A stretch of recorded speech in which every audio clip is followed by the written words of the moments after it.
The 1920s in America were electric. World War I was over. A new consumer society was born.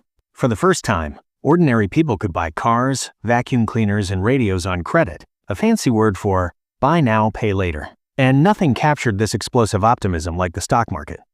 Imagine it not as some complex financial entity, but as a giant national game of hot potato, where the potato was a tiny piece of a company called a share or stock. The rule was simple. You buy a share for a low price, and if the company does well, the value of your share goes up. You can then sell it to someone else for a profit. Easy money, right? And for years, it was. From 1925 to 1929, the value of the stock market quadrupled. It felt like a one-way ticket to wealth. Everyone was playing: doctors, lawyers, teachers, janitors, even shoeshine boys. People weren't just investing their savings. They were borrowing massive amounts of money to buy more stock, a practice called buying on margin. You could put down just 10% of a stock's price and borrow the other 90% from your broker, betting that the rising market would cover your debt before the bill came due. It was a massive national gamble, and the entire economy was built on this shaky foundation of debt and blind faith. The warning signs were there if you looked: a slowdown in construction, a struggling agricultural sector where farmers were already in a depression of their own, too many goods being produced that people couldn't actually afford. But who wants to hear the fire alarm when the music is this loud? The first tremors came in September 1929. The market, which had only ever seemed to go up, suddenly started having wild, unpredictable swings.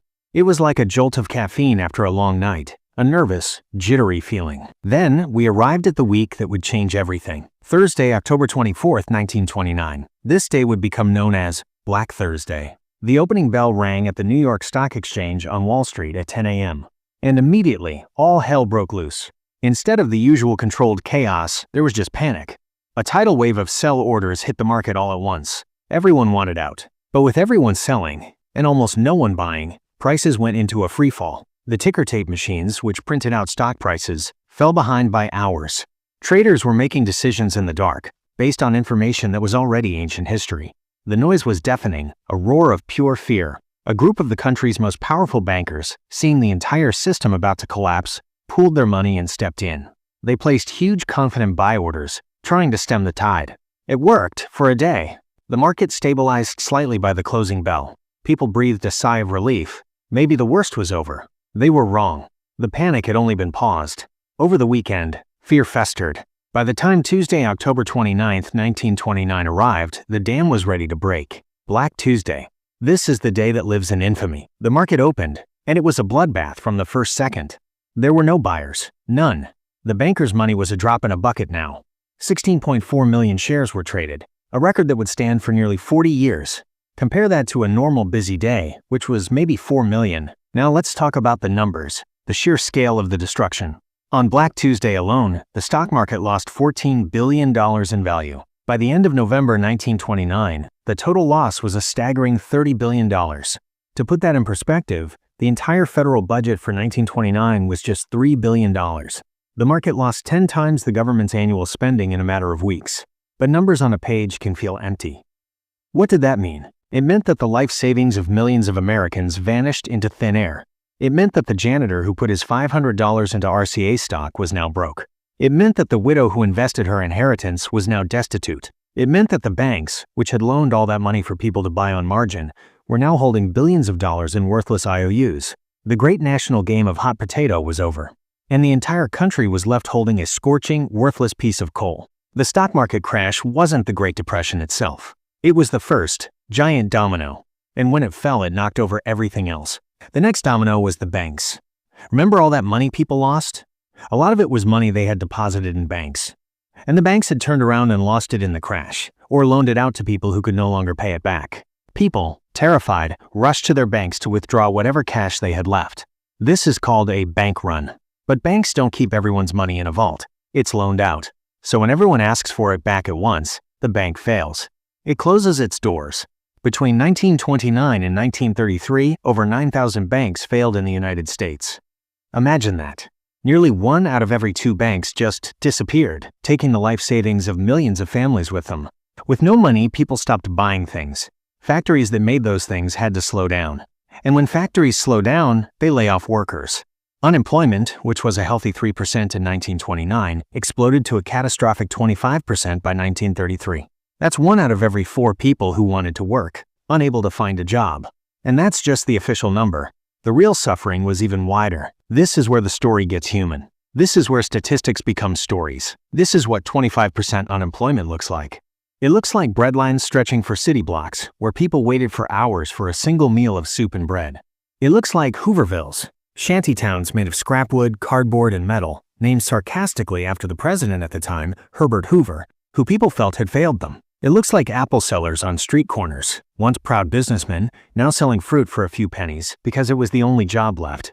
It looks like farmers in the Midwest watching their topsoil turn to dust and blow away in the Dust Bowl, forcing them to pack up their families in a beat-up car and trek to California, not for opportunity, but just for a day's work picking fruit for pitiful wages. These were the Okies, immortalized in John Steinbeck's The Grapes of Wrath. The Great Depression wasn't just an American tragedy. The entire world, connected by war debts and trade, was pulled into the vortex. German factories shut down, fueling the rise of extremism. Global trade ground to a halt. The party of the 1920s was over. The 1930s were a cold, hungry, and desperate time. In 1933, a new president, Franklin Delano Roosevelt, offered a lifeline. In his inaugural address, he famously told a terrified nation, "The only thing we have to fear is fear itself." He immediately launched a whirlwind of government programs called the New Deal. Its goal was threefold: relief for the unemployed, recovery for the economy, and reform of the financial system to prevent this from ever happening again. Agencies with now famous acronyms sprung up. The CCC, Civilian Conservation Corps, put young men to work in national parks. The WPA, Works Progress Administration, built roads, bridges, schools, and even employed artists and writers. The SSA, Social Security Act, provided a safety net for the elderly and unemployed. It wasn't a magic fix. The economy had fits and starts.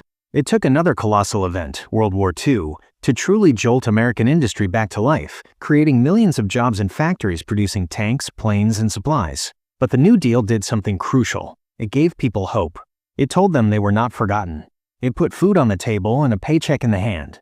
And most importantly, it created lasting reforms, like federal deposit insurance for bank accounts, the FDIC, and regulation of the stock market, the SEC, that built guardrails to make another crash of that magnitude less likely. So what are we to make of the Great Depression nearly a century later? It's more than just dates. October 29, 1929. More than just a place. Wall Street. More than just numbers. $30 billion lost, 25% unemployment. It's a permanent lesson.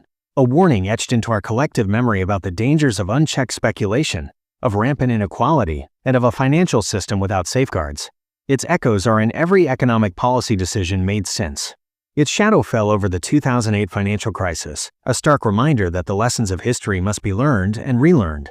But above all, the story of the Great Depression is a story of human resilience.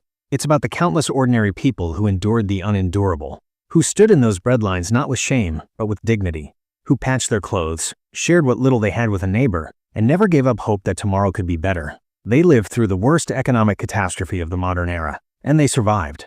Their story is a testament to the fact that even when the American dream falls apart, the American spirit, the human spirit, is much, much harder to break.